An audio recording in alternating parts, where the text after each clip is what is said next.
हरे कृष्णा। आप सबका स्वागत है शिव महापुराण कथा की आज की कड़ी में। इस पवित्र श्रावण मास में भगवान शिव की कथा सुनना स्वयं अपने हृदय को पवित्र करने का एक दिव्य साधन है। जिस प्रकार माँ गंगा भगवान शिव की जटाओं से निकलकर संसार को पवित्र करती हैं, उसी प्रकार शिव पुराण की अमृतमयी कथाएं हमारे अंतःकरण को निर्मल कर देती हैं। ये मनुष्य जीवन क्षण भंगुर अवश्य है, लेकिन अगर इसमें हम भगवान की कथा का रस मिलाएं तो वही जीवन परम सौभाग्य बन सकता है और वो हमें जीवन की परम उच्च लक्ष्य तक पहुंचा सकता है। एक आदर्श संतान का निर्माण उसके जन्म के साथ नहीं, अपितु उसके गर्भ में आने से पहले होता है, और यही है गर्भ विज्ञान का रहस्य। तो अगर आप प्रेग्नेंट हैं या फिर आने वाले समय में प्रेगनेंसी प्लान करने वाले हैं और अभी तक आपको गर्भ विज्ञान के बारे में नहीं पता है, तो ये आने वाला वेबिनार आपके लिए है। नीचे डिस्क्रिप्शन बॉक्स में लिंक दिया गया है, वहाँ पर जाकर अपने आप को रजिस्टर करें और ये जानें कि आखिर कैसे गर्भ विज्ञान के थ्रू आप अपने आने वाले संतान को डिजायर्ड क्वालिटी के साथ एक बेस्ट पर्सन बना सकते हैं बाहर आने से पहले। जी हाँ, और मैं आपसे मिलूंगी शनिवार को शाम 7 बजे लाइव उस वेबिनार के अंदर। Will see you soon there. तो चलिए आज के इस दिव्य शिव पुराण कथा का श्रवण करते हैं और हमारे इस श्रावण मास को धन्य बनाते हैं। आइए आज की कथा आरंभ करते हैं। ऋषियों ने पूछा, हे सुत गोस्वामी, शिवलिंग की स्थापना कैसे करनी चाहिए? उसका लक्षण क्या है? उसकी पूजा कैसे करनी चाहिए? किस देश और काल में करनी चाहिए और किस द्रव्य पदार्थों के द्वारा उसका निर्माण होना चाहिए? श्रील सूत गोस्वामी ने कहा, हे महर्षियों, मैं आप लोगों के लिए इस विषय का वर्णन करता हूँ। अब आप ध्यान पूर्वक सुनिए और समझिए। अनुकूल और शुभ समय के अंदर किसी भी पवित्र तीर्थ में, नदी इत्यादि के तट पर अपनी रुचि के अनुसार ऐसी जगह शिवलिंग की स्थापना करनी चाहिए जहाँ पर नित्य पूजन हो सके। पार्थिव द्रव्य से, जलमय द्रव्य से अथवा तेजस पदार्थ से अपनी रुचि के अनुसार कल्प उक्त लक्षणों से युक्त शिवलिंग का निर्माण करके उसकी पूजा करने से उपासक को उस पूजन का पूरा फल मिलता है। संपूर्ण शुभ लक्षणों से युक्त शिवलिंग की अगर पूजा की जाए तो वो तत्काल पूजा का फल देने वाला है। अगर चल प्रतिष्ठा करनी हो तो उसके लिए छोटा सा शिवलिंग अथवा विग्रह श्रेष्ठ माना गया है, और यदि अचल प्रतिष्ठा करनी हो तो स्थूल शिवलिंग अथवा विग्रह अच्छा माना गया है।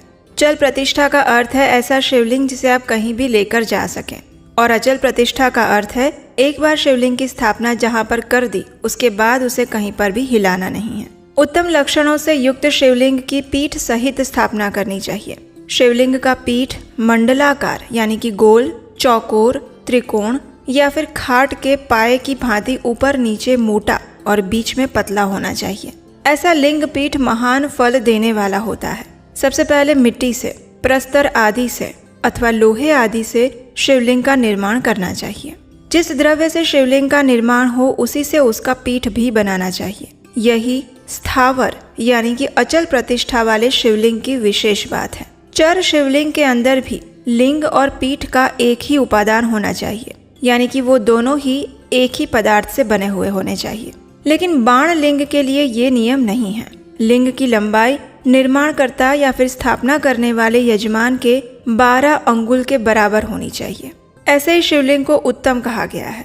इससे कम लंबाई हो तो फल में कमी आ जाती है और ज्यादा हो तो कोई दोष की बात नहीं है। चर लिंग में भी वैसा ही नियम है, और चर लिंग यानी कि ऐसा शिवलिंग जिसे आप कहीं भी ले जा सकें, उसकी लंबाई कम से कम कर्ता के 1 अंगुल के बराबर होनी चाहिए। इससे छोटा होने पर अल्प फल मिलता है, लेकिन अगर ज्यादा हो तो दोष की बात नहीं होती। यजमान को चाहिए कि वो पहले शिल्प शास्त्र के अनुसार एक विमान या देवालय, जिसे हम मंदिर कहते हैं, उसका निर्माण करवाए। ये मंदिर देवगणों की मूर्तियों से अलंकृत होना चाहिए। उसका गर्भगृह बहुत ही सुंदर, सुदृढ़ और दर्पण के समान स्वच्छ होना चाहिए। उसे 9 प्रकार के रत्नों से विभूषित किया गया हो। उसमें पूर्व और पश्चिम दिशा में 2 मुख्य द्वार हों।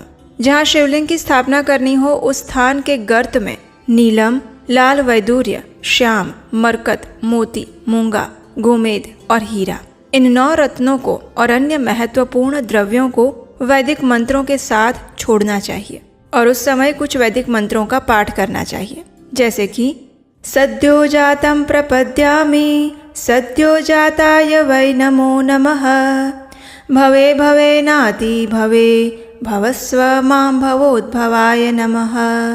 इन मंत्रों द्वारा शिवलिंग का 5 स्थानों में क्रमशः पूजन करके अग्नि में हविष्य की अनेक आहुतियाँ देनी चाहिए। फिर परिवार के साथ मेरी पूजा करके गुरु स्वरूप आचार्य को धन से और भाई बंधुओं को मनचाही वस्तुओं से संतुष्ट करना चाहिए। याचकों को जड़ यानी कि सुवर्ण, गृह और भू संपत्ति और चेतन जैसे कि गौ आदि वैभव प्रदान करने चाहिए। स्थावर जंगम सभी जीवों को प्रयास पूर्वक संतुष्ट करके एक गड्ढे में सुवर्ण और 9 प्रकार के रत्न भरकर सद्योजात आदि वैदिक मंत्रों का उच्चारण करके परम कल्याणकारी महादेव जी का ध्यान करें। उसके बाद नाद घोष से युक्त महामंत्र ओमकार का उच्चारण करके उक्त गड्ढे में शिवलिंग की स्थापना करके उसे पीठ से संयुक्त करना चाहिए। इस प्रकार पीठ युक्त लिंग की स्थापना करके उसे नित्य लेप यानी कि दीर्घ काल तक टिके रहने वाले मसाले से जोड़कर सुस्थिर करना चाहिए। इसी प्रकार वहाँ परम सुंदर मूर्ति की भी स्थापना करनी चाहिए। सारांश ये है कि भूमि संस्कार आदि की सारी विधि जैसे लिंग प्रतिष्ठा के लिए कही गई है वैसे ही मूर्ति प्रतिष्ठा के लिए भी समझनी चाहिए। अंतर बस इतना है कि लिंग प्रतिष्ठा के लिए प्रणव मंत्र के उच्चारण का विधान है और मूर्ति की प्रतिष्ठा पंचाक्षर मंत्र से करनी चाहिए। जहाँ पर शिवलिंग की प्रतिष्ठा हुई है वहाँ भी उत्सव के लिए बाहर सवारी निकालने आदि के लिए मूर्ति को रखना आवश्यक है। मूर्ति को बाहर से भी लिया जा सकता है, उसे गुरुजनों से ग्रहण कर सकते हैं। बाह्य मूर्ति वही लेने योग्य होती है जो साधु पुरुषों द्वारा पूजित हो और इस प्रकार शिवलिंग में और मूर्ति में भी की हुई महादेव जी की पूजा शिव पद प्रदान करने वाली होती है। स्थावर और जंगम के भेद से लिंग भी 2 प्रकार का कहा गया है। वृक्ष, लता आदि को स्थावर लिंग कहते हैं और कृमि, कीट आदि को जंगम लिंग। स्थावर लिंग की सींचने आदि के द्वारा सेवा करनी चाहिए और जंगम लिंग को आहार और जल आदि देकर तृप्त करना चाहिए। उन स्थावर जंगम जीवों को सुख पहुंचाने में अनुरक्त होना ये भगवान शिव का पूजन है, ऐसा विद्वान पुरुष मानते हैं। इस प्रकार महालिंग की स्थापना करके विविध उपचारों द्वारा उसका पूजन करें। अपनी शक्ति के अनुसार नित्य पूजा करनी चाहिए प्रतिदिन और देवालय के पास ध्वजारोपण आदि भी करना चाहिए। शिवलिंग साक्षात शिव का पद प्रदान करने वाला है अथवा चर लिंग में षोडश उपचार द्वारा यथोचित रीति से क्रमशः पूजन करें। ये पूजन भी शिव पद प्रदान करने वाला है। आवाहन, आसन, अर्घ्य, पाद्य, पाद्यांग आचमन, अभ्यंग पूर्वक स्नान, वस्त्र और यज्ञोपवीत, गंध, पुष्प, धूप, दीप, नैवेद्य, तांबूल समर्पण, निराजन, नमस्कार और विसर्जन, ये 16 उपचार हैं। अथवा अर्घ्य से लेकर नैवेद्य तक विधिवत उसका पूजन करें। अभिषेक, नैवेद्य, नमस्कार और तर्पण ये सब कुछ यथाशक्ति नित्य करें। इस प्रकार किया हुआ शिव का पूजन शिव पद की प्राप्ति कराता है। अथवा किसी मनुष्य के द्वारा स्थापित शिवलिंग में, ऋषियों द्वारा स्थापित शिवलिंग में, देवताओं द्वारा स्थापित शिवलिंग में, अपने आप प्रकट हुए स्वयंभू शिवलिंग में अथवा अपने द्वारा नूतन स्थापित हुए शिवलिंग में भी उपचार समर्पण पूर्वक जैसे तैसे पूजन करने से या पूजन की सामग्री देने से भी मनुष्य आगे जो कहा गया है वो सारा फल प्राप्त कर लेता है। क्रमशः परिक्रमा और नमस्कार करने से भी शिवलिंग शिव पद की प्राप्ति कराने वाला होता है। अगर नियम पूर्वक शिवलिंग का दर्शन मात्र कर लिया जाए तो वो भी कल्याणप्रद होता है। मिट्टी, आटा, गाय के गोबर, फूल, कनेर पुष्प, फल, गुड़, मक्खन, भस्म अथवा अन्न से भी अपनी रुचि के अनुसार शिवलिंग बनाया जा सकता है और उसके अनुसार उसका पूजन करें। अथवा प्रतिदिन 10,000 प्रणव मंत्र का जप करें अथवा दोनों संध्याओं के समय 1-1 सहस्त्र प्रणव मंत्र का जप किया करें। ये क्रम भी शिव पद की प्राप्ति कराता है, ऐसा जानना चाहिए। जप काल में मकरांत प्रणव का उच्चारण मन की शुद्धि करने वाला होता है। समाधि में मानसिक जप का विधान है और अन्य सब समय में उपांशु जप ही करना चाहिए। जब हम मंत्र अक्षरों का इतने धीमे स्वर में उच्चारण करते हैं कि जिसे दूसरा कोई ना सुन सके तो उस जप को उपांशु कहते हैं। नाद और बिंदु से युक्त ओमकार के उच्चारण को विद्वान पुरुष समान प्रणव कहते हैं। अगर प्रतिदिन आदर पूर्वक 10,000 पंचाक्षर मंत्र का जप किया जाए अथवा दोनों संध्याओं के समय 1-1 सहस्त्र का ही जप किया जाए तो उससे शिवपद की प्राप्ति कराने वाला समझना चाहिए। ब्राह्मणों के लिए आदि में प्रणव से युक्त पंचाक्षर मंत्र अच्छा बताया गया है। कलश से किया हुआ स्नान, मंत्र की दीक्षा, मातृकाओं का न्यास, सत्य से पवित्र अंतःकरण वाला ब्राह्मण और ज्ञानी गुरु इन सब को उत्तम माना गया है। द्विजों के लिए नमः शिवाय के उच्चारण का विधान है। द्विजेतरों के लिए अंत में नमः पद के प्रयोग की विधि है, यानी वे शिवाय नमः इस मंत्र का उच्चारण करें। स्त्रियों के लिए भी कहीं कहीं पे विधि पूर्वक नमो अंत उच्चारण का विधान है, अर्थात वे भी शिवाय नमः का ही जप करें। कोई कोई ऋषि ब्राह्मण की स्त्रियों के लिए नमः पूर्वक शिवाय के जप की अनुमति देते हैं, अर्थात वे नमः शिवाय इसका जप कर सकते हैं। पंचाक्षर मंत्र का 5 करोड़ जप करके मनुष्य भगवान सदाशिव के समान हो जाता है। 1, 2, 3 अथवा 4 करोड़ का जप करने से क्रमशः ब्रह्मा, विष्णु, रुद्र और महेश्वर का पद प्राप्त होता है। अथवा मंत्र में जितने अक्षर हैं उनका पृथक पृथक 1 लाख जप करें, अथवा समस्त अक्षरों का एक साथ ही जितने अक्षर हों उतने लाख जप करें। इस प्रकार के जप को शिव पद की प्राप्ति कराने वाला मानना चाहिए। अगर 1000 दिनों में प्रतिदिन 1 सहस्त्र जप के क्रम से पंचाक्षर मंत्र का 10 लाख जप पूरा कर लिया जाए और प्रतिदिन ब्राह्मण भोजन कराया जाए तो उस मंत्र से अभिष्ट कार्य की सिद्धि होती है। ब्राह्मण को चाहिए कि वो प्रतिदिन प्रातःकाल 1008 बार गायत्री का जप करें। ऐसा होने पर गायत्री क्रमशः शिव का पद प्रदान करने वाली हो जाती है। वेद मंत्रों और वैदिक सूक्तों का भी नियम पूर्वक जप करना चाहिए। वेदों का पारायण भी शिव पद की प्राप्ति कराने वाला है, ऐसा जानना चाहिए। अन्य जो बहुत से मंत्र हैं उनका भी जितने अक्षर हों उतने लाख जप करें। इस प्रकार जो यथाशक्ति जप करता है वो क्रमशः शिव पद यानी कि मोक्ष को प्राप्त कर लेता है।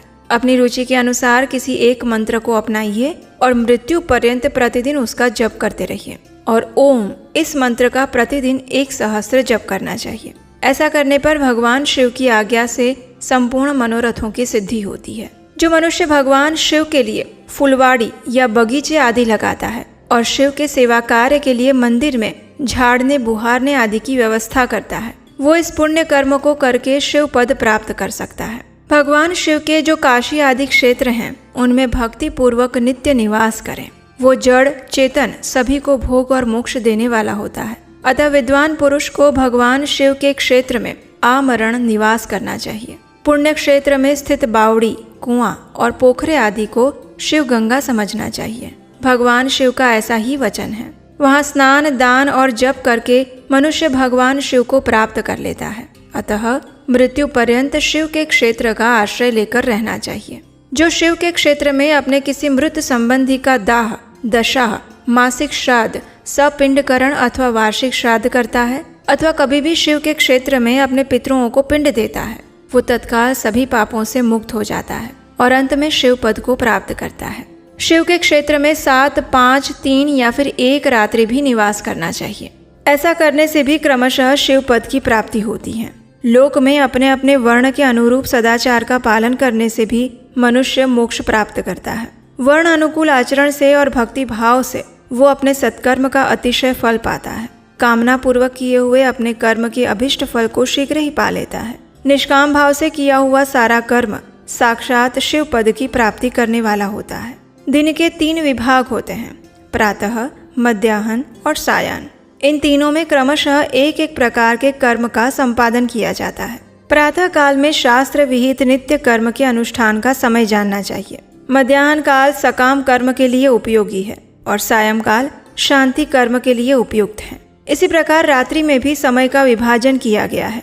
रात के 4 प्रहरों में से जो बीच के 2 प्रहर हैं उन्हें निशीथ काल कहा गया है। विशेषकर उसी काल में की हुई भगवान शिव की पूजा अभिष्ट फल को देने वाली होती है। ऐसा समझकर कर्म करने वाला मनुष्य यथोक्त फल का भागी होता है। विशेषतः कलयुग में कर्म से ही फल की सिद्धि होती है। अपने अपने अधिकार के अनुसार आगे कहे गए किसी भी कर्म के द्वारा शिव जी की आराधना करने वाला मनुष्य अगर सदाचारी है और पाप से डरता है तो वो उन कर्मों का पूरा फल अवश्य प्राप्त करता है। सूत गोस्वामी की इस बात को सुनकर अब ऋषियों ने पूछा, हे सूत जी, पुण्य क्षेत्र कौन कौन से हैं जिनका आश्रय लेकर सभी स्त्री पुरुष शिव पद प्राप्त कर लें?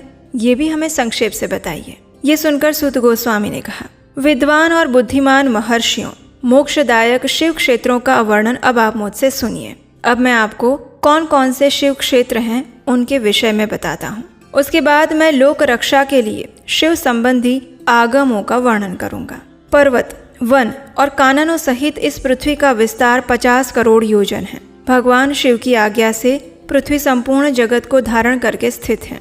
भगवान शिव ने भूतल पर विभिन्न स्थानों में वहाँ के निवासियों को कृपा पूर्वक मोक्ष देने के लिए शिव क्षेत्र का निर्माण किया है। कुछ क्षेत्र ऐसे हैं जिन्हें देवताओं और ऋषियों ने अपना वास स्थान बनाकर अनुग्रहित किया है, इसलिए उनमें तीर्थत्व प्रकट हो गया है। और अन्य बहुत से तीर्थ क्षेत्र ऐसे हैं जो लोगों की रक्षा के लिए स्वयं प्रादुर्भूत हुए हैं।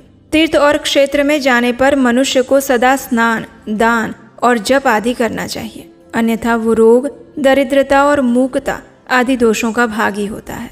जो मनुष्य इस भारतवर्ष के अंदर मृत्यु को प्राप्त होता है वो अपने पुण्य के फल से ब्रह्मलोक में वास करके पुण्य क्षय के बाद पुनः मनुष्य योनि में जन्म लेता है। लेकिन यहाँ पर एक बात ध्यान रखनी चाहिए कि पापी मनुष्य पाप करके दुर्गति में ही पड़ता है। हे ब्राह्मणों, पुण्य क्षेत्र में पाप कर्म किया जाए तो वो और भी ज्यादा दृढ़ हो जाता है। इसलिए पुण्य क्षेत्र में निवास करते समय सूक्ष्म से सूक्ष्म अथवा थोड़ा सा भी पाप नहीं करना चाहिए। और इस बात का प्रमाण हमें इस श्लोक में मिलता है। क्षेत्रे पापस्य करणं दृढ़ं भवति भूसुरः पुण्यक्षेत्रे निवासे ही पापम अण्वपि नाचरेत्। यानी कि पुण्य क्षेत्र में थोड़ा सा भी किया गया पाप बहुत भयंकर और दृढ़ परिणाम देता है। सिंधु और शतद्रु यानी कि सतलुज नदी के तट पर बहुत सारे पुण्य क्षेत्र हैं। सरस्वती नदी परम पवित्र और 60 मुख वाली कही गई है, अर्थात उसकी 60 धाराएं हैं। विद्वान मनुष्य सरस्वती के उन धाराओं के तट पर निवास करें तो वो क्रमशः ब्रह्म पद को पाता है। हिमालय पर्वत से निकली हुई पुण्य सलीला गंगा 100 मुख वाली नदी है। उसके तट पर काशी, प्रयाग आदि अनेक पुण्य क्षेत्र हैं। वहाँ मकर राशि के सूर्य होने पर गंगा की तट भूमि पहले से भी अधिक प्रशस्त और पुण्यदायक हो जाती हैं। सोनभद्र नदी की 10 धाराएं हैं। वो बृहस्पति के मकर राशि में आने पर अत्यंत पवित्र और अभिष्ट फल देने वाला हो जाता है। उस समय वहाँ स्नान और उपवास करने से विनायक पद की प्राप्ति होती है। पुण्य सलीला महानदी नर्मदा के 24 मुख्य स्रोत हैं। उसमें स्नान और उसके तट पर निवास करने से मनुष्य को वैष्णव पद की प्राप्ति होती है। तमसा के 12 और रेवा के 10 मुख हैं। परम पुण्यमयी गोदावरी 21 मुख धारण करती हैं। वो ब्रह्म हत्या और गोवध के पाप का भी नाश करने वाली और रुद्र लोक देने वाली है। कृष्णवेणी नदी का जल बड़ा पवित्र है। ये नदी समस्त पापों का नाश करने वाली है। उसके 18 मुख बताए गए हैं और वो विष्णु लोक प्रदान करने वाली है। तुंगभद्रा के 10 मुख हैं। वो ब्रह्म लोक देने वाली है। पुण्य सलीला सुवर्ण मुखरी के 9 मुख बताए गए हैं। ब्रह्मलोक से लौटे हुए जीव उसी के तट पर जन्म लेते हैं। सरस्वती नदी, पंपा सरोवर, कन्याकुमारी, अंतरीप और शुभकारक श्वेत नदी, ये सभी पुण्य क्षेत्र हैं। इनके तट पर निवास करने से इंद्रलोक की प्राप्ति होती है। सह्याद्री पर्वत से निकली हुई महानदी कावेरी परम पुण्यमयी है। उसके 27 मुख बताए गए हैं। वो संपूर्ण अभिष्ट वस्तुओं को देने वाली है। उसके तट स्वर्ग लोक की प्राप्ति कराने वाले और ब्रह्मा तथा विष्णु का वध देने वाले हैं। कावेरी के जो तट शैव क्षेत्र के अंतर्गत हैं, वे अभिष्ट फल देने के साथ ही शिवलोक प्रदान करते हैं। नैमिषारण्य और बद्रिकाश्रम में सूर्य और बृहस्पति के मेष राशि में आने पर अगर स्नान किया जाए तो उस समय वहाँ किए हुए स्नान पूजन आदि को ब्रह्मलोक की प्राप्ति कराने वाला समझना चाहिए। सिंह और कर्क राशि में सूर्य की संक्रांति होती है। उस समय सिंधु नदी में किया हुआ स्नान और केदार तीर्थ के जल का पान और स्नान ज्ञानदायक माना गया है। जब बृहस्पति सिंह राशि में स्थित होता है उस समय सिंह की संक्रांति से युक्त भाद्रपद मास में अगर गोदावरी के जल में स्नान किया जाए तो वो शिवलोक की प्राप्ति कराता है। ऐसा पूर्व काल में स्वयं भगवान शिव ने कहा था। जब सूर्य और बृहस्पति कन्या राशि में स्थित हो तब यमुना और सोनभद्रा में स्नान करना चाहिए। वो स्नान धर्मराज और गणेश जी के लोक में महान भोग प्रदान करता है। ऐसी महर्षियों की मान्यता है। जब सूर्य और बृहस्पति तुला राशि में स्थित हो उस समय कावेरी नदी में स्नान करें। वो स्नान भगवान विष्णु के वचन की महिमा से संपूर्ण अभिष्ट वस्तुओं को देने वाला है। जब सूर्य और बृहस्पति वृश्चिक राशि पर आ जाएं, तब मार्गशीर्ष मास के महीने में नर्मदा में स्नान करने से श्री विष्णु लोक की प्राप्ति हो सकती है। सूर्य और बृहस्पति के धन राशि में स्थित होने पर सुवर्ण मुखरी नदी में किया हुआ स्नान शिवलोक को प्रदान करता है। जैसा कि ब्रह्मा जी का वचन है। जब सूर्य और बृहस्पति मकर राशि में स्थित हों उस समय माघ मास में गंगा जी के जल में स्नान करना चाहिए। ब्रह्मा जी का कथन है कि वो स्नान शिवलोक की प्राप्ति कराता है। शिवलोक के बाद ब्रह्मा और विष्णु के स्थानों में सुख भोगने पर अंत में मनुष्य को ज्ञान की प्राप्ति हो जाती है। माघ मास में और सूर्य के कुंभ राशि में स्थित होने पर फाल्गुन मास में गंगा जी के तट पर किया हुआ श्राद्ध, पिंडदान अथवा तिलोदक दान पिता और नाना दोनों के कुलों के पितरों की अनेकों पीढ़ियों का उद्धार कर देता है। सूर्य और बृहस्पति जब मीन राशि में स्थित होते हैं तब कृष्णवेणी नदी में किए गए स्नान की ऋषियों ने प्रशंसा की है। उन महीनों में आगे बताए गए तीर्थों में किया हुआ स्नान इंद्रपद की प्राप्ति कराता है। विद्वान मनुष्य गंगा अथवा कावेरी नदी का आश्रय लेकर तीर्थवास करें। ऐसा करने से तत्काल किए हुए पाप का निश्चय ही नाश हो जाता है। रुद्रलोक प्रदान करने वाले बहुत से क्षेत्र हैं, ताम्रपर्णी और वेगवती। ये दोनों नदियां ब्रह्मलोक की प्राप्ति स्वरूप फल देने वाली हैं। इन दोनों के मध्य में बहुत सारे पुण्यप्रद क्षेत्र हैं। वहां निवास करने वाले विद्वान पुरुष वैसे फल का भागी होता है। सदाचार, उत्तम वृत्ति और सद्भावना के साथ मन में दया भाव रखते हुए विद्वान पुरुष को तीर्थ में निवास करना चाहिए, अन्यथा उसका फल नहीं मिलता। पुण्य क्षेत्र में किया हुआ थोड़ा सा पुण्य भी अनेक प्रकार से वृद्धि को प्राप्त होता है और वहाँ किया हुआ छोटा सा पाप भी बहुत बड़ा हो जाता है। अगर पुण्य क्षेत्र में रहकर ही जीवन बिताने का निश्चय हो तो उस पुण्य संकल्प से उसका पहले का सारा पाप तत्काल नष्ट हो जाएगा, क्योंकि पुण्य को ऐश्वर्यदायक कहा गया है। हे ब्राह्मणों, तीर्थवास जनित पुण्य कायिक, वाचिक और मानसिक सारे पापों का नाश कर देता है। तीर्थ में किया हुआ मानसिक पाप वज्रलेप हो जाता है और वो कई कल्पों तक पीछा नहीं छोड़ता है। वैसा पाप केवल ध्यान से ही नष्ट होता है, अन्यथा नहीं। वाचिक पाप यानी कि बोल के कहे गए पाप जप से और शरीर से किए गए पाप शरीर को सुखाने जैसे कठोर तप करने से नष्ट होते हैं। इसलिए सुख चाहने वाले मनुष्य को देवताओं की पूजा करते हुए और ब्राह्मणों को दान देते हुए पाप से बचकर ही तीर्थ क्षेत्र में निवास करना चाहिए। सूत जी के मुख से ये दिव्य वचन सुनकर ऋषियों ने पूछा, हे सूत जी, अब आप शीघ्र ही हमें वो सदाचार सुनाइए जिससे विद्वान पुरुष पुण्य लोकों पर विजय पाता है। स्वर्ग प्रदान करने वाले धर्ममय आचरण और नरक का कष्ट देने वाले अधर्ममय आचरणों के विषय में विस्तार से बताइए।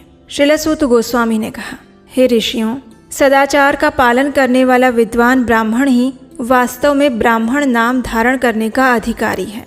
यानी कि जो वास्तव में ब्राह्मण है वो जन्म से नहीं अपितु अपने कर्म से बनते हैं, चाहे वो किसी भी कुल में जन्मे हुए क्यों ना हो। जो केवल वेदोक्त आचरण का पालन करता है और वेद का अभ्यासी है, उस ब्राह्मण की विप्र संज्ञा होती है, यानी कि उन्हें विप्र कहा जाता है। सदाचार, वेदाचार और विद्या, इनमें से एक एक गुण से ही युक्त होने पर उसे द्विज कहते हैं। यानी कि इन तीन चीज़ों में से अगर कोई एक चीज़ किसी के अंदर है, किसी में सदाचार है, किसी में वेद आचार है और किसी के अंदर सिर्फ विद्या है, तो ऐसे लोगों को द्विज कहा जाता है। जिसमें स्वल्प मात्रा में ही आचार का पालन देखा जाता है, जिसने वेद अध्ययन भी बहुत कम किया है और जो राजा का सेवक है, उसे क्षत्रिय ब्राह्मण कहते हैं। जो ब्राह्मण कृषि और वाणिज्य कर्म करने वाला है और कुछ कुछ ब्राह्मण उचित आचरण का भी पालन करता है, तो वो वैश्य ब्राह्मण है। और जो स्वयं ही खेत जोतता है, हल चलाता है, उसे शूद्र ब्राह्मण कहा गया है। जो दूसरों के दोष देखने वाला और परद्रोही है, उसे चांडाल द्विज कहते हैं। इसी तरह क्षत्रियों में भी जो पृथ्वी का पालन करता है वो राजा है। दूसरे लोग राजत्वहीन क्षत्रिय माने गए हैं। वैश्यों में भी जो धान्य आदि वस्तुओं का विक्रय करता है, लेता है और बेचता है, वो वैश्य कहलाता है।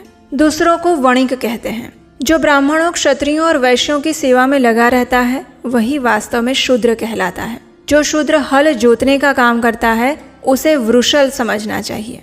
सेवा, शिल्प और कर्षण से भिन्न वृत्ति का आश्रय लेने वाले शूद्र दस्यु कहलाते हैं। इन सभी वर्णों के मनुष्यों को चाहिए कि वे ब्रह्म मुहूर्त में उठकर पूर्वाभिमुख होकर सबसे पहले देवताओं का, फिर धर्म का, अर्थ का, उसकी प्राप्ति के लिए उठाए जाने वाले क्लेशों का और आय तथा व्यय का भी चिंतन करें। रात्रि के पिछले प्रहर को उषा काल जानना चाहिए। उस अंतिम प्रहर का जो आधा या मध्य भाग है, उसे संधि कहते हैं। उस संधि काल में उठकर द्विज को मल मूत्र आदि का त्याग करना चाहिए। घर से दूर जाकर बाहर से अपने शरीर को ढके रखकर दिन में उत्तराभिमुख बैठकर मल मूत्र का त्याग करें। अगर उत्तराभिमुख बैठने में कोई समस्या आए तो दूसरी दिशा की ओर मुख करके बैठें। जल, अग्नि, ब्राह्मण आदि तथा देवताओं का सामना बचाकर बैठें, यानी उनके सामने ना बैठें। मल त्याग करके उठने पर फिर उस मल को ना देखें। उसके बाद जलाशय में से बाहर निकाले हुए जल से ही शुद्धिकरण करें अथवा देवताओं, पितरों और ऋषियों के तीर्थों में उतरे बिना ही प्राप्त हुए जल से शुद्धि करनी चाहिए। जिस किसी भी वृक्ष के पत्ते से अथवा उसके पतले काष्ठ से जल के बाहर दतुअन करना चाहिए, यानी दातुन करना चाहिए। उस समय तर्जनी अंगुली का उपयोग नहीं करना चाहिए। ये दंत शुद्धि का विधान है। उसके बाद जल संबंधी देवताओं को नमस्कार करके मंत्र पाठ करते हुए जलाशय में स्नान करें। अगर कंठ तक या फिर कमर तक पानी में खड़े होने की शक्ति ना हो तो घुटने तक जल में खड़ा रहकर अपने ऊपर जल छिड़क कर मंत्र उच्चारण पूर्वक स्नान इत्यादि कार्य संपन्न करें। विद्वान पुरुष को चाहिए कि वहां तीर्थ जल से देवता आदि का स्नानांग तर्पण भी करें। इसके बाद धौत वस्त्र लेकर 5 कच्छ करके उसे धारण करें। साथ ही कोई उत्तरीय धारण कर लें, क्योंकि संध्या वंदन आदि सभी कर्मों में उसकी आवश्यकता होती है। नदी आदि तीर्थों में स्नान करने पर स्नान संबंधी उतारे हुए वस्त्र को वहां पर ना धोएं। स्नान के बाद विद्वान पुरुष भीगे हुए उस वस्त्र को बावड़ी में, कुएं के पास अथवा घर आदि में ले जाएं और वहां पर पत्थर पर, लकड़ी आदि पर, जल में या स्थल में अच्छी तरह धोकर उस वस्त्र को निचोड़ें। वस्त्र को निचोड़ने से जो जल गिरता है वो एक श्रेणी के पितरों की तृप्ति के लिए होता है। इसके बाद जाबाली उपनिषद में बताए गए अग्नि रीति मंत्र से भस्म लेकर उसके द्वारा त्रिपुंड लगाएं। इस विधि का पालन ना किया जाए, इसके पूर्व ही यदि जल में भस्म गिर जाए तो गिराने वाला नरक में जाता है। आपोहिष्ठा इत्यादि मंत्र से पाप शांति के लिए सिर पर जल छिड़के और इस मंत्र को पढ़कर पैर पर जल छिड़के। इसे संधि प्रोक्षण कहते हैं। प्रातः काल की संध्या उपासना में गायत्री मंत्र का जप करके 3 बार ऊपर की ओर सूर्यदेव को अर्घ्य देना चाहिए। हे ब्राह्मणों, मध्याह्न काल में गायत्री मंत्र के उच्चारण पूर्वक सूर्य को एक ही अर्घ्य देना चाहिए और फिर सायंकाल आने पर पश्चिम की ओर मुख करके बैठ जाए और पृथ्वी पर ही सूर्य के लिए अर्घ्य दे। प्रातः काल और मध्याह्न के समय अंजलि में अर्घ्य जल लेकर अंगुलियों की ओर से सूर्यदेव के लिए अर्घ्य दे। फिर अंगुलियों के छिद्र से ढलते हुए सूर्य को देखें और उनके लिए स्वतः प्रदक्षिणा करके शुद्ध आचमन करें। सायंकाल में सूर्यास्त से 2 घड़ी पहले की हुई संध्या निष्फल होती है। ठीक समय पर संध्या करनी चाहिए, ऐसी शास्त्र की आज्ञा है। अगर संध्या उपासना किए बिना दिन बीत जाए तो प्रत्येक समय के लिए क्रमशः प्रायश्चित करना चाहिए। अगर एक दिन बीत गया तो प्रत्येक बीते हुए संध्या काल के लिए नित्य नियम के अतिरिक्त 100 गायत्री मंत्र का अधिक जप करें। अगर नित्य कर्म के लुप्त हुए 10 दिन से अधिक बीत जाए तो उसके प्रायश्चित रूप में 1 लाख गायत्री का जप करना चाहिए। और अगर 1 मास तक नित्य कर्म छूट जाए तो पुनः अपना उपनयन संस्कार कराएं। अर्थ सिद्धि के लिए ईश, गौरी, कार्तिकेय, विष्णु, ब्रह्मा, चंद्रमा और यम का तथा ऐसे ही अन्य देवताओं का भी शुद्ध जल से तर्पण करें। फिर तर्पण कर्म को ब्रह्म अर्पण करके शुद्ध आचमन करें। तीर्थ के दक्षिण प्रशस्त मठ में, मंत्रालय में, देवालय में, घर में अथवा किसी नियत स्थान में आसन पर स्थिरता पूर्वक बैठकर विद्वान पुरुष अपनी बुद्धि को स्थिर करें और संपूर्ण देवताओं को नमस्कार करके पहले प्रणव का जप करने के बाद गायत्री मंत्र की आवृत्ति करें। जप काल में ये भावना करनी चाहिए कि हम तीनों लोकों की सृष्टि करने वाले ब्रह्मा जी, पालन करने वाले विष्णु भगवान और संहार करने वाले रुद्र देव की, जो कि स्वयं प्रकाश चिन्मय हैं, उनकी उपासना करते हैं। ये ब्रह्म स्वरूप ओमकार हमारी कर्मेंद्रियों और ज्ञानेंद्रियों की वृत्तियों को, मन की वृत्तियों को और बुद्धि प्रवृत्तियों को सदा भोग और मोक्ष प्रदान करने वाले धर्म और ज्ञान की ओर प्रेरित करें। प्रणव के इस अर्थ का बुद्धि के द्वारा चिंतन करता हुआ जो भी मनुष्य इसका जप करता है वो निश्चय ही ब्रह्म को प्राप्त करता है। ब्राह्मणत्व की पूर्ति के लिए श्रेष्ठ ब्राह्मण को प्रतिदिन प्रातः काल 1,000 गायत्री मंत्र का जप करना चाहिए। मध्याह्न काल में 100 बार और सायं काल में 28 बार जप की विधि है।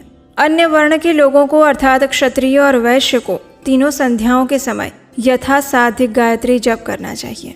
शरीर के अंदर मूलाधार, स्वाधिष्ठान, मणिपुर, अनाहत, आज्ञा और सहस्त्रार, ये 6 चक्र हैं। इनमें मूलाधार से लेकर सहस्त्रार तक 6 स्थानों में क्रमशः विद्येश्वर, ब्रह्मा, विष्णु, ईश, जीवात्मा और परमेश्वर स्थित हैं। इन सबके अंदर ब्रह्म बुद्धि करके उनकी एकता का निश्चय करें और ऐसी भावना पूर्वक प्रत्येक श्वास के साथ जप करें। उन्हीं विद्येश्वर आदि की ब्रह्मरंध्र आदि में और इस शरीर से बाहर भी भावना करें। प्रकृति के विकारभूत महत तत्व से लेकर पंचभूत पर्यंत तत्वों से बना हुआ जो शरीर है, ऐसे सहस्त्रों शरीरों का एक एक अजपा गायत्री के जप से एक एक के क्रमशः अतिक्रमण करके जीव को धीरे धीरे परमात्मा से संयुक्त करें। ये जप का तत्व बताया गया है। 1000 बार किया हुआ जप ब्रह्मलोक प्रदान करने वाला होता है। 100 बार किया हुआ जप इंद्र पद की प्राप्ति कराता है। ब्राह्मण इतर पुरुष आत्मरक्षा के लिए जो स्वल्प मात्रा में जप करते हैं, वे ब्राह्मण के कुल में जन्म लेते हैं। प्रतिदिन सूर्य उपस्थान करके उपयुक्त रूप से जप कर अनुष्ठान करना चाहिए। 12 लाख गायत्री का जप करने वाला पुरुष पूर्ण रूप से ब्राह्मण कहा गया है। जिस ब्राह्मण ने 1 लाख गायत्री का जप ना किया हो, उसे वैदिक कार्य में नहीं लगाना चाहिए। 70 वर्ष की आयु तक नियम पालन पूर्वक कार्य करें। इसके बाद गृह त्याग कर संन्यास ले लें। परिव्राजक या सन्यासी पुरुष नित्य प्रातः काल 12,000 प्रणव का जप करें। अगर एक दिन इस नियम का उल्लंघन हो जाए तो दूसरे दिन उसके बदले में उतना मंत्र और अधिक जप करना चाहिए और सदैव इसी प्रकार जप को चलाने का प्रयत्न करना चाहिए। अगर क्रमशः 1 मास तक इसका उल्लंघन हो गया हो तो 1.5 लाख जप करके उसका प्रायश्चित करना चाहिए। इससे अधिक समय तक नियम का उल्लंघन हो जाए तो पुनः नए सिरे से गुरु से नियम ग्रहण करें। ऐसा करने से दोषों की शांति हो जाती है, अन्यथा वो रौरव नरक में जाता है। जो सकाम भावना से युक्त गृहस्थ ब्राह्मण है, उसी को धर्म अथवा अर्थ के लिए प्रयास करना चाहिए। मुमुक्षु ब्राह्मणों को सदा ज्ञान का अभ्यास करना चाहिए। धर्म से अर्थ की प्राप्ति होती है और अर्थ से भोग सुलभ होता है। फिर उस भोग से वैराग्य की संभावना उत्पन्न होती है। धर्म पूर्वक उपार्जित जो धन होता है और उससे जो भोग प्राप्त होता है, उसके माध्यम से एक न एक दिन वैराग्य का उदय अवश्य होता है। धर्म के विपरीत अधर्म से उपार्जित हुए धन के द्वारा जो भोग प्राप्त होता है, उससे भोगों के प्रति आसक्ति और ज्यादा बढ़ती है। इसीलिए कई जगह पर देखा गया है कि जो धर्म का आचरण करते हुए अपने गृहस्थ जीवन और कर्तव्यों का पालन करते हैं, उनके अंदर धीरे धीरे वैराग्य की भावना जागने लगती है। और उससे विपरीत जो अधर्म से धन की प्राप्ति करते हैं और उसी से अपने भोगों को पूर्ति करते हैं, उनके अंदर भौतिक चीज वस्तुओं के प्रति आसक्ति दिन ब दिन बढ़ती ही जाती है।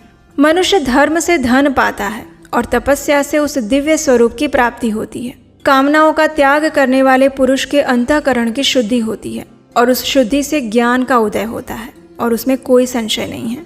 सतयुग आदि में तपस्या को प्रशस्त कहा गया है, लेकिन कलयुग में द्रव्य साधन, धर्म, दान इत्यादि नाम जप अच्छा माना गया है। सतयुग में ध्यान से, त्रेता में तपस्या से, द्वापर में यज्ञ करने से ज्ञान की सिद्धि होती है, लेकिन कलयुग में भगवत विग्रह की पूजा से, नाम जप से ज्ञान का लाभ होता है। अधर्म हिंसा रूप है और धर्म सुख रूप है।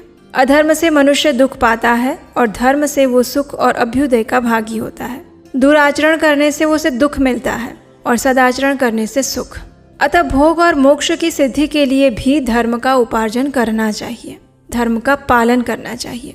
जिसके घर में कम से कम 4 मनुष्य हैं, ऐसे कुटुंबी ब्राह्मण जो 100 वर्ष के लिए जीविका देता है, उसके लिए वो दान ब्रह्मलोक की प्राप्ति कराने वाला होता है। 1 सहस्त्र चांद्रायण व्रत का अनुष्ठान ब्रह्मलोकदायक माना गया है। जो क्षत्रिय 1 सहस्त्र कुटुंब को जीविका और आवास देता है, उसका वो कर्म इंद्रलोक की प्राप्ति कराता है। 10,000 कुटुंबों को दिया हुआ आश्रय दान ब्रह्मलोक प्रदान करता है। देने वाला पुरुष जिस देवता को सामने रखकर दान करता है, यानी वो दान के द्वारा जिस देवता को प्रसन्न करना चाहता है, उसी का लोक उसे प्राप्त होता है।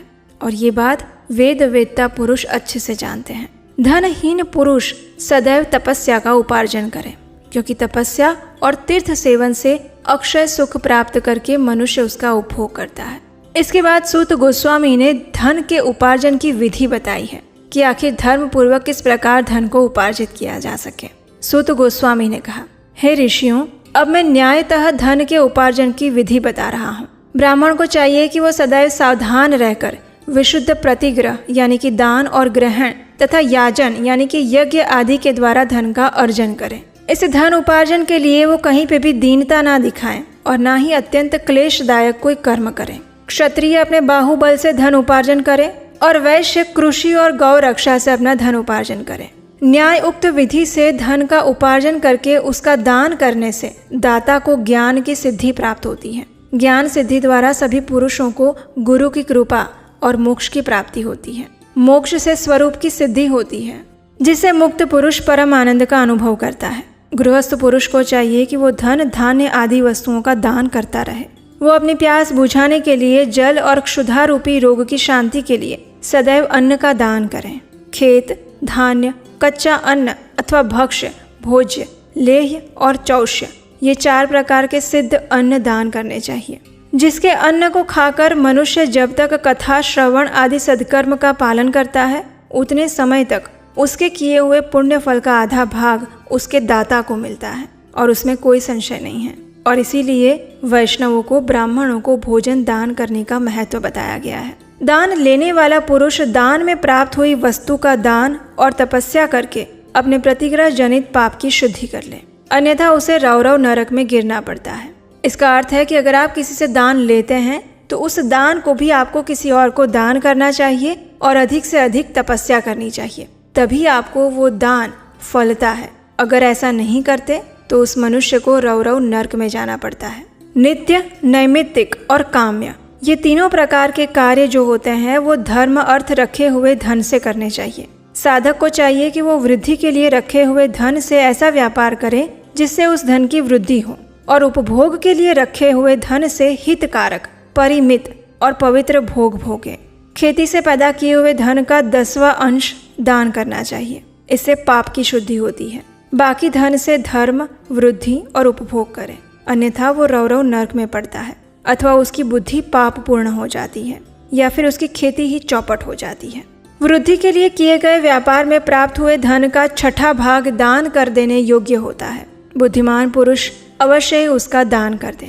विद्वान को चाहिए कि वो दूसरों के दोषों का बखान ना करें, दोषवश दूसरों के सुने या देखे हुए छिद्र को भी प्रकट ना करें। विद्वान मनुष्य ऐसी बातें ना कहें जो समस्त प्राणियों के हृदय में रोष पैदा करने वाली हो। ऐश्वर्य की सिद्धि के लिए दोनों संध्याओं के समय अग्निहोत्र कर्म अवश्य करें। जो दोनों समय अग्निहोत्र करने में असमर्थ हो, वो एक ही समय सूर्य और अग्नि को विधि पूर्वक दी हुई आहुति से संतुष्ट करें। चावल, धान्य, घी, फल, कंद और हविष्य, इनके द्वारा विधि पूर्वक स्थाली पाक बनाएं और यथोचित रीति से सूर्य और अग्नि को अर्पित करें। अगर हविष्य का अभाव हो तो प्रधान होम मात्र करें। सदैव सुरक्षित रहने वाली अग्नि को विद्वान पुरुष अजस्त्र की संज्ञा देते हैं, अथवा संध्या काल में जप मात्र या सूर्य की वंदना मात्र भी कर सकते हैं। आत्मज्ञान की इच्छा वाले और धन अर्थी पुरुषों को भी इस प्रकार विधिवत उपासना करनी चाहिए, जो सदैव ब्रह्म यज्ञ में तत्पर होते हैं, देवताओं की पूजा में लगे रहते हैं, नित्य अग्नि पूजा और गुरु पूजा में अनुरक्त होते हैं और ब्राह्मणों को तृप्त किया करते हैं। वे सभी लोग स्वर्ग लोक के भागी होते हैं। तो ये थी हमारी आज के शिव महापुराण कथा।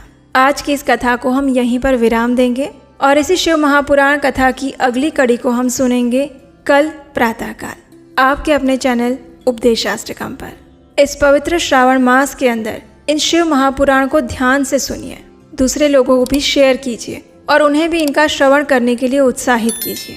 ऐसा करने से न सिर्फ आपको पुण्य की प्राप्ति होती है, अपितु आप दूसरे लोगों का भी कल्याण करते हैं और ये भी भगवान शिव को अत्यंत प्रिय कार्य है। इसी प्रार्थना के साथ आज की इस कथा को यहीं पर विराम देते हैं। हरे कृष्ण।